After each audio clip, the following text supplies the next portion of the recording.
Oke pemirsa Sriwijaya TV masih bersama kami. Kita lanjut pembahasan kita. Kalau tadi kita bahas tentang personal dari Bapak Mustain dan juga Senang Kudot, Senang Memana juga. Sekarang kita bakal bahas tentang dunia lingkungan hidup Pak, dan juga peran Bapak Mustain sendiri sebagai Kepala Dinas Lingkungan Hidup Kota Palembang. Nah Pak, kira-kira apa baik Pak peran dan juga tugas fungsi dari Kepala Dinas Lingkungan Hidup Kota Palembang, Pak? Kita bukan bicara kepala dinas lah ya, kita bicara tentang fungsi Dinas Lingkungan Hidup, di mana Dinas Lingkungan Hidup ini berperan bagaimana menjaga, mengatur regulasi dari tata kelola lingkungan hidup di Kota Palembang. Tata kelola lingkungan hidup ini adalah hal yang harus kita jaga, karena apa yang kita lakukan saat ini adalah untuk anak cucu kita. Kalau kita tidak mengatur tata kelola lingkungan hidup kita dengan baik, maka setiap individu akan menganggap pelanggaran terhadap lingkungan hidup itu adalah hal yang biasa. Buang sampah sembarangan hal yang biasa, tidak ada punya tabiat yang baik atau perilaku yang baik terhadap sampah itu menjadi hal yang biasa. Pelaku usaha tidak melakukan menjaga dampak dari lingkungan yang dia lakukan dari aktivitasnya menjadi hal yang biasa. Nah, itu fungsi kami adalah menjaga itu supaya semua mengikuti kaidah-kaidah lingkungan yang baik dan benar. Karena apa yang kita lakukan saat ini kita yakinkan adalah untuk anak cucu kita. Kalau kita tidak berbuat yang benar, mungkin sampah sudah ada di depan rumah nanti ketika anak kita keluar dari rumah, karena sudah tidak bisa kemana-mana lagi kan, karena sampah di mana-mana. Nah, apa yang perlu kita lakukan adalah benar-benar untuk meninggalkan lingkungan yang baik untuk anak cucu kita ke depannya, seperti itu. Jadi memang harus dimulai dari diri kita sendiri. Iya, betul. Contohnya buang sampah pada tempatnya. Iya. Gitu. Kalau bukan dari kita ya siapa lagi ya? Iya, betul. Apalagi anak kecil ya, itu sangat mencontoh. Betul. Iya. Dari orang dewasa. Betul. Ini Pak, ini apa saja nih Pak program unggulan yang saat ini menjadi prioritas di Dinas Lingkungan Hidup? Ya, kita mungkin agak konsentrasi di penanganan sampah ya. Sekarang ini di Dinas Lingkungan Hidup Kota Palembang itu mempunyai program seiring dengan terpilihnya wali kota dan wakil wali kota Palembang, Pak Ratu Dewa dan Pak Prima Salam. Kita mengenal dengan visi beliau Palembang Belaga, di mana kita melakukan tata kelola persampahan yang baik dari sekarang untuk sampai dengan ke depan. Yang pertama adalah kita akan membangun satu bank sampah di satu kelurahan. Tujuan bank sampah ini adalah mendekatkan pelayanan sampah di tengah masyarakat. Bank sampah ini bagian dari membentuk perilaku hidup masyarakat, hidup dari minim sampah. Minim sampah. Kita harus, kalau dalam kehidupan ini kita harus hidup minim sampah. Hidup minim sampah itu apa? Sederhana saja. Kalau makan habis supaya tidak buang sampah. Ya. Minimalisir penggunaan plastik sekali pakai. Kita kenal sekarang kita selalu bawa tumbler. Tumbler itu kan menghindari penggunaan sekali plastik sekali pakai. Kita beli minuman mineral, botolnya kan pasti kita buang kan, tidak mungkin kita telan sama botolnya kan. Makanya kita harus bawa tumbler. Itu mengurangi sampah. Berikutnya adalah mengomposkan. Jadi kalau sampah-sampah organik yang di rumah masing-masing dikumpul, bisa dikomposkan. Banyak medianya, melalui lubang biopori ataupun melalui media komposter. Hidup dari minim sampah inilah yang perlu kita lakukan. Kalau ibu-ibu nih, mbak-mbak Sena dan Karima belanja ke pasar, bawa kantong belanjaan. Bawa kantong belanjaan. Peran dari mengurangi sampah ini ada kalau saya bilang ada di peran ibu-ibu. Bayangkan kalau belanja itu, kalau kita bicara ideal untuk sampai mengurangi sampah, itu bawa kantong belanja, bawa tempat-tempat ini, misalnya nih, bawa tempat cabenya, bawa tempat tomatnya, dan lain-lain, supaya kita datang ke pasar, beli cabai, wadahnya di situ, timbang, wadahnya di situ, beli tomat, timbang, wadahnya di situ, kita bawa kan balik. Kalau tidak itu cuma bawa kantong belanja besar, kita masih bawa asoynya, kita masih bawa korannya, kita bisa bawa karetnya untuk ngikat, kan itu jadi sampah. Nah, kalau ibu-ibu kita pergi ke pasar dengan yang saya sampaikan tadi, maka itu akan semakin menekani angka sampah. Nah, keberadaan bank sampah nanti kan, kalau kita sudah bentuk di satu kelurahan satu bank sampah, masyarakat itu ada tempat untuk nabung sampah. untuk mendapatkan nilai ekonomis dari sampah. Jadi dia bisa ke kardusnya, dia bisa ke sampah organiknya, dia bisa ke sampah yang masih bernilai ekonomis, tinggal bawa ke bank sampah, setor, tabung, dapat duit. Seperti itu. Mendapatkan uang. Mendapatkan uang, kan semuanya ada nilai kan. Untuk sampah organik itu sampai 200-300 rupiah 1 kilo. Botol-botol plastik itu ada sampai 4.000 1 kilo. Itu kan sesungguhnya nilainya tidak seberapa. Tapi yang saya sampaikan tadi, apa yang kita lakukan adalah untuk anak cucu kita. Ketika kita menjaga bumi dengan mampu tidak membuang sampah, tidak menghasilkan sampah, maka anak cucu kita juga akan selamat dari bencana sampah kan gitu.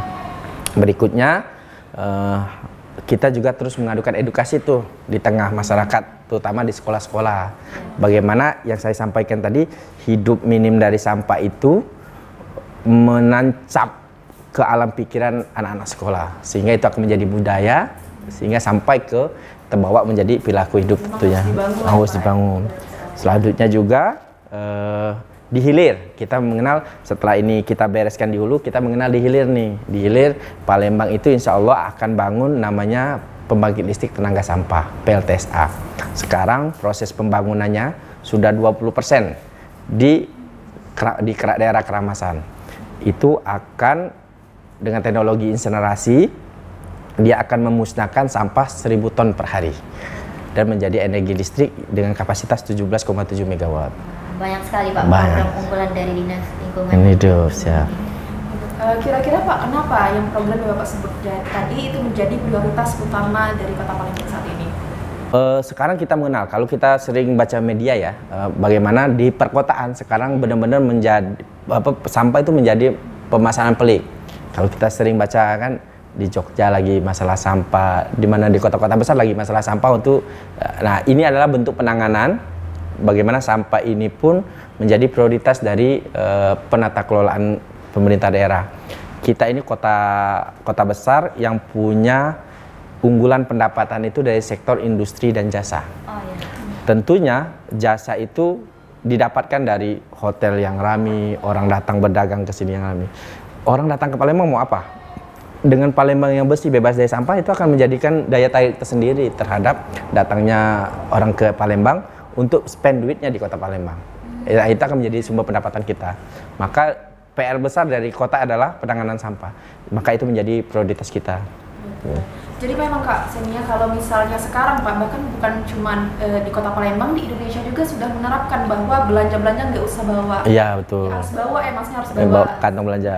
Tapi itu sudah diterapkan di sudah. Iya, kita sudah mengeluarkan edaran bulan Desember kemarin bahwa di toko modern tidak lagi menyediakan kantong. Jadi repot kita kalau nggak bawa kantong belanja, nanti gini bawa barang kan. Karena memang kantong, biarpun kita ada uang untuk beli kantong plastik, tapi tempat tidak menyediakan. Dan plastik itu susah terurai ya? Iya, sampai dengan 300 tahun.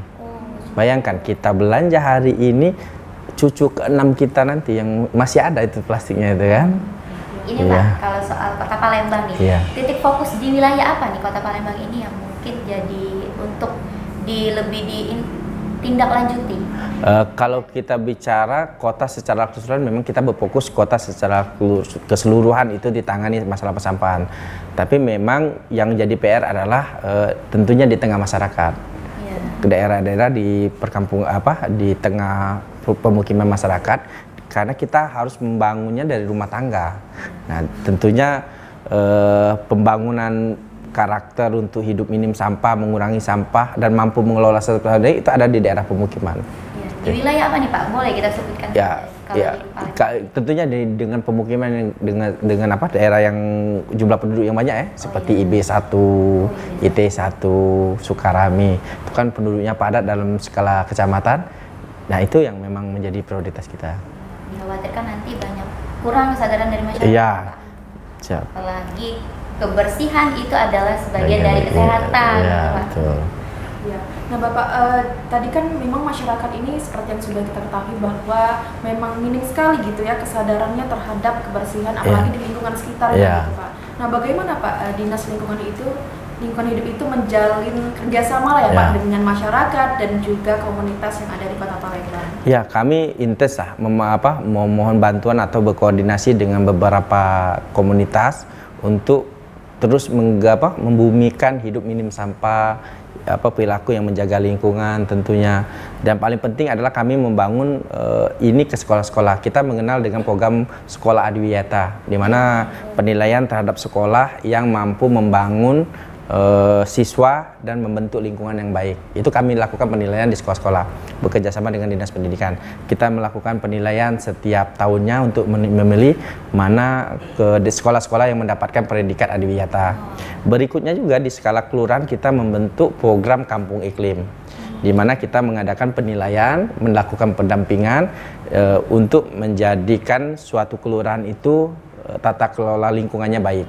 Kita bahkan memiliki satu kelurahan itu di Talang Bubuk, Kecamatan Pelaju, itu sudah mendapatkan predikat juara nasional sebagai wilayah yang mampu mengelola lingkungannya dengan baik dan sesuai dengan kaidah lingkungan yang benar. Jadi ada rewardnya juga ya? Ya, ada rewardnya setiap tahunnya. Nah, ya karena memang sesungguhnya reward dan ada tidak reward itu kan kembali untuk masyarakat juga. Kita kan tentunya akan nyaman hidup di lingkungan yang bersih kan, seperti itu. Wah, luar biasa pemirsa Sriwijaya TV, ternyata banyak sekali ya insight kita dapatkan dari Bapak Mustain sendiri. Nah, selanjutnya itu masih banyak sekali bahasan yang mau kita bahas tuntas dengan Bapak Mustain.